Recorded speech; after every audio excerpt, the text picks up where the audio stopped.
नमस्कार दोस्तों, मैं आचार्य रविंद्र अध्यात्म अवेयरनेस पर आपका स्वागत करता हूं। दोस्तों, आज ईशान कोण के दोष इतने घातक परिणाम दे सकते हैं, इसका विश्लेषण करने जा रहे हैं। सबसे पहले हम ईशान कोण को समझते हैं। ईशान कोण में दोष कैसे उत्पन्न होता है, किस लक्षण के कारण हम समझ पाते हैं कि ये दोष है, और इसका सही ट्रीटमेंट, सही उपाय, सही रेमेडीज वास्तु से हम बताएंगे। ध्यानपूर्वक अंतिम तक वीडियो देखें, आपको सब चीज़ समझ में आएगी। जो नक्शे का सीरीज चल रहा है उसमें ईशान कोण के कटने से क्या प्रभाव पड़ता है, ईशान कोण है क्या, ईशान कोण कितने डिग्री पर है, ईशान कोण के कट जाने से मनुष्य के जीवन पर क्या प्रभाव पड़ता है, और ये पड़ने वाले बुरे प्रभाव से हम कैसे बच सकते हैं, इसका क्या उपचार है, इसी का विश्लेषण हम करने जा रहे हैं। दोस्तों समझें, ईशान कोण जो होता है 45 डिग्री पर स्थित होता है। कोई भी कोण अगर समकोण की स्थिति में है तो वह कोण सामान्य माना जाता है। अगर समकोण से बढ़ जाए तो भी दिक्कत, और कट जाता है तो भी दिक्कत।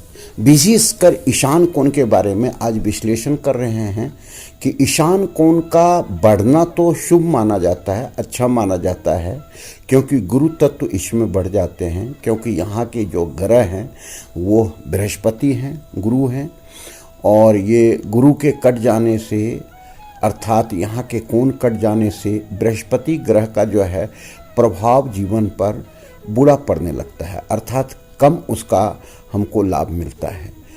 संतुलन गुरु का जो है दूषित हो जाता है। तो ऐसी स्थिति में यह कोण का कटना उचित नहीं है। अब ये कोण कटता कैसे है? कई प्रकार के आकार का हम जमीन खरीदते हैं, मकान बनाते हैं।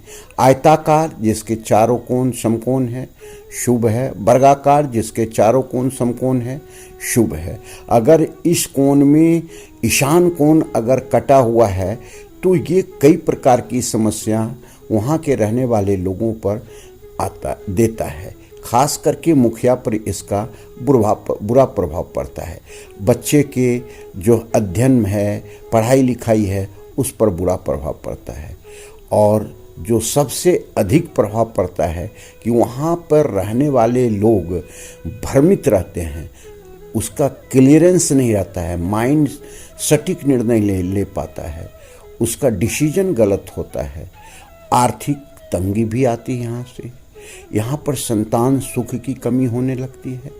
यहाँ पर आपस में तालमेल बिगड़ने लगता है, क्योंकि मस्तिष्क डिस्टर्ब हो जाता है तो कई प्रकार का जो है सो मस्तिष्क ऑर्डर सही नहीं दे पाता है, सही संचालन बॉडी का नहीं कर पाता है, देख रेख नहीं कर पाता है। तो ऐसी स्थिति में ईशान कोण का कटना सही नहीं माना जाता है। ईशान कोण कई प्रकार से कटता है। कैसे? जैसे कि अगर पूर्व ईशान वो भी कट सकता है, नैऋत्य और नॉर्थ ईशान ये भी कट सकता है। ईशान कोण कटने का मतलब है कि नैऋत्य कोण का बढ़ जाना, अर्थात आमने सामने जो कोण है वह जो है असंतुलित हो जाता है, जिसका मानव जीवन पर काफ़ी बुरा प्रभाव पड़ता है। अब हम देखें कि यहाँ पर क्या चीज़ था, कट जाने से इसका क्या इफ़ेक्ट पड़ता है। यह जोन क्लियरेंस का जोन है, निर्णय लेने का जोन है, आर्थिक स्थिति में अवसर जो प्राप्त होता है इसी जोन से प्राप्त होता है। यहाँ के ग्रह बृहस्पति हैं, यहाँ के जल तत्व हैं, अर्थात तत्व यहाँ के जल हैं, और यहाँ के देवता जो है शिव भगवान शंकर हैं। अब हम आते हैं कि वैदिक वास्तु के आधार से क्या इफेक्ट पड़ता है।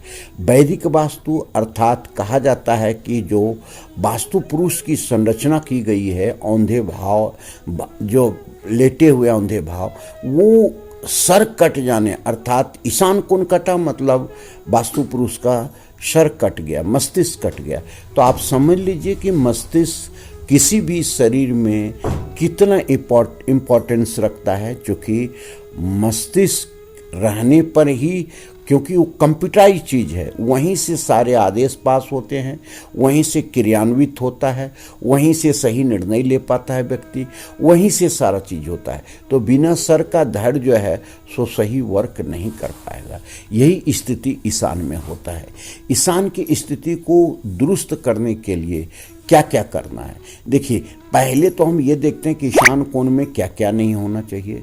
ईशान कोण में टॉयलेट नहीं होना चाहिए, सेप्टी टैंक नहीं होना चाहिए, किचन नहीं होना चाहिए, सीढ़ी नहीं होना चाहिए, ओवरहेड टैंक नहीं होना चाहिए, कबाड़ रूम नहीं होना चाहिए, यहाँ पर जूते चप्पल इत्यादि का स्टोर नहीं होना चाहिए, या अचल कोई चीज़ जो लंबे समय से एक जगह रखा हुआ है और वो हटाए नहीं जा रहा है, ये भी नहीं होना चाहिए। और लोहे इत्यादि का भारी भरकम अलमीरा सामान नहीं होना चाहिए।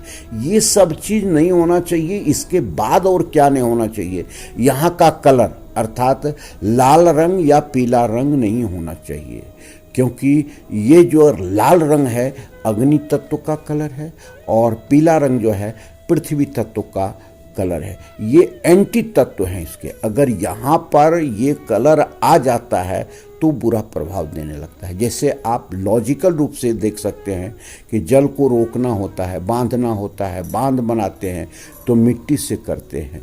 तो इस प्रकार जो है सो जल को दूषित हो जाता है, उसमें गति नहीं रहता, पवित्रता नहीं रहता है, प्रवाह नहीं होता है। अब यहाँ पर होना क्या चाहिए, यहाँ पर जो है पूजा रूम, चूँकि देव स्थल माना जाता है, भगवान शंकर का स्थान माना जाता है, पवित्र स्थान माना जाता है। साइंस के आधार से देखते हैं कि जब भी सूर्योदय होता है वह अपनी किरणों में पौषिक तत्व का प्रवाहित करता है, अर्थात वह पोषण तत्व जो है, अल्फ़ाबेट जो किरणें हैं वह वहाँ के जगह को इतना रिचार्ज कर देता है कि व्यक्ति जब भी उसमें जाता है तो रिचार्ज होकर के आता है। इसीलिए वहाँ पूजन की व्यवस्था की गई है। और अगर यहाँ पर पूजन नहीं रखते हैं तो इसका सही परिणाम नहीं आ पाता है। अब यहाँ पर छोटे बच्चे का बेडरूम रख सकते हैं, अपनी बैठक रख सकते हैं, पवित्र स्थल रख सकते हैं, खुला जगह रख सकते हैं, बालकोनी रख सकते हैं, यहाँ पर जो है सो छोटे पौधे का गार्डन रख सकते हैं, यहाँ पर जो है हरा ग्रास लगा करके रख सकते हैं। यहाँ पर आप अब ट्रीटमेंट पर आते हैं, क्या क्या ट्रीटमेंट करें कि ये दोष से आप जो है सो बुरे प्रभाव से बच सकते हैं। पहला चीज़, ईशान कोण अगर कट है तो आप दर्पण लगाएं, क्योंकि दर्पण वहाँ के कोण को एक्सटेंड कर देगा, बढ़ा देगा, तो संतुलन आ जाएगा। दूसरी चीज़, यहाँ पर जो है सो आपको एक कॉपर का नहीं तो दूसरे चीज़ का, जैसे चांदी का वायर अपना यहाँ पर रख दे जितना कट एरिया है। तीसरी बात है कि जो कट हो जाता है वो दो प्रकार से कट हो रहा है, एक तो अग्नि कोण से आप देखेंगे या आप वायु कोण से देखेंगे, तो दोनों स्थिति में दोनों जगह 4 इंच का हरा रंग का पट्टी लगा दें। वहाँ पर स्वास्तिक बनाए दोनों तरफ, जहाँ दोनों दीवार कट रहा है वह स्वास्तिक हल्दी से बनाए तो द बेस्ट है। हल्दी और घी से बनाएंगे तो बहुत अच्छा रिजल्ट देगा, जिसमें केसर मिला करके बने। यह स्वास्तिक जो है 9 अंगुल का होगा, ठीक है। तो ऐसी स्थिति में हम देख रहे हैं कि इसके सारी ट्रीटमेंट के बारे में बता रहे हैं। यहाँ पर तुलसी का पौधा रखें, यहाँ पर पीतल का कलश एक बहुत अच्छा, जिसमें पानी भर करके नित्य रखें और उस पानी को नित्य बदलें। वहाँ पर नमक इत्यादि से पोछा लगाएं, सूखा स्थान रखें, स्वच्छ रखें, किसी प्रकार का कोई कबाड़ या धूल धक्कर नहीं हो, ये सावधानियाँ आपको रखना। अगर यहाँ पर आप और सावधानी रखना चाहते हैं तो हल्दी से कुमकुम बना, हल्दी से आप जो है स्वास्तिक बना करके रखें, ये काफ़ी अच्छा रिजल्ट देगा। कोई भी इलेक्ट्रिक से संबंधित कोई सामान, यहाँ तक हम कहें कि स्विच भी नहीं रखें, ये बहुत अच्छा रिजल्ट आपको देगा। यहाँ पर बारिश का पानी उतार सकते हैं, स्वच्छ पानी उतार सकते हैं, ये अच्छा रिजल्ट देगा। तो इस प्रकार का बहुत ऐसे ट्रीटमेंट हैं जो कि आप कर सकते हैं। पिरामिड यहाँ लगाएं, बहुत अच्छा रिजल्ट देगा। सफ़ेद पिरामिड आप लगाएं, बहुत अच्छा रिजल्ट देगा। पिरामिड को रिचार्ज करके करें। दोनों दीवार जहाँ से कट रहा है वह आप वहाँ सो पिरामिड लगाएंगे, काफ़ी अच्छा रिजल्ट देगा। फिर मिलते हैं अगले वीडियो में। नमस्कार, धन्यवाद।